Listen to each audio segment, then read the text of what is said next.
And now, while we are talking about when this meeting will take place, who will be in the delegation, etc., for example, in the past few minutes, Ria shared a news report that Russian forces have taken over 2 settlements in eastern Ukraine, that there was a drone attack yesterday before these talks even started, so Russia is not sitting idle on the one hand. In this respect, he continues his progress. As you say, Putin is confident. At the moment, Trump's statements, etc. You say it makes Russia and Putin stronger. So what do you attribute Donald Trump's constant statements that I can come, I will come, if I don't come, Putin won't come?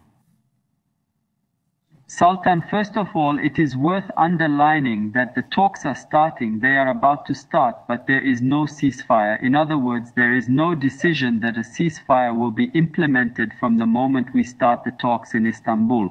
So even when the delegations are meeting, there can be these kind of mutual attacks. Another issue is Trump right now. Today, before I came here, I said Putin didn't go because I didn't go. I'm going anyway, but he still says he can come Friday. He says he can still come on Friday, but my schedule is very busy and it seems difficult. Yes, on the other hand, he says he can come on Friday. So here we see that, Ms. Sultan, Russia-Ukraine war is a big deal for Trump. Heading for defeat, from his point of view, because none of his rhetoric has worked. On the contrary, something like this has happened. Putin gained a lot of ground after his treatment of Zelensky left the Europeans out of the issue. And in America, the American media insists, if you pay attention, he is hitting Trump for this wrong strategy, this faulty strategy. And let's remember this. If you remember, Zelensky and Trump sat across from each other at the Pope's funeral, giving a photo to the media just like that. What we saw there was that Trump realized the mistake he had made, that he was trying to destroy Putin.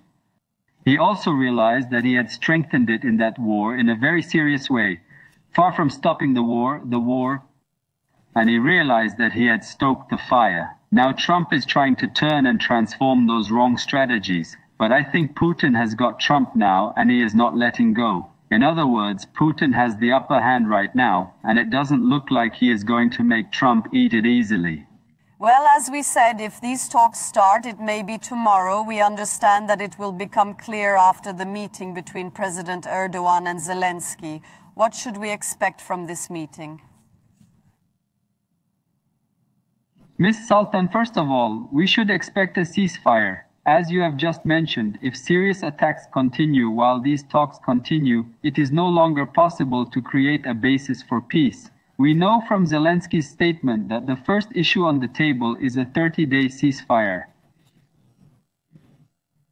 Now I think peace is very difficult because both sides have demands that contradict each other 180 degrees.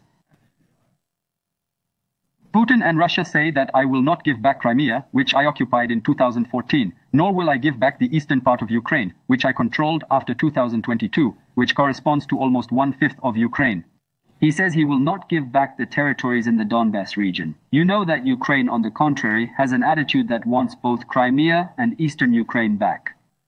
I think this is not an easy situation to overcome. In order to overcome this, I think Ukraine has to accept defeat. It is very difficult for Ukraine to accept defeat on its own. America and the European states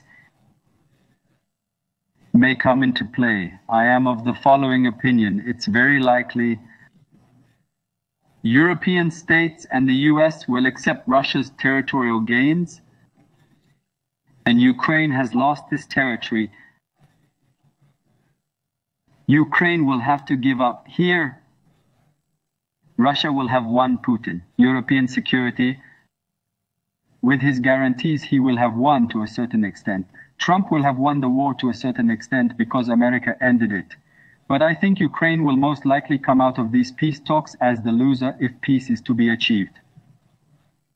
It will be in front of us. Otherwise, if Europe and America want to continue the war, if they want to get Putin out of eastern Ukraine, I don't foresee an easy peace in the short term. By the way, I think there is a long process ahead for even this scenario to develop, and I don't think that an easy peace will come in Ukraine.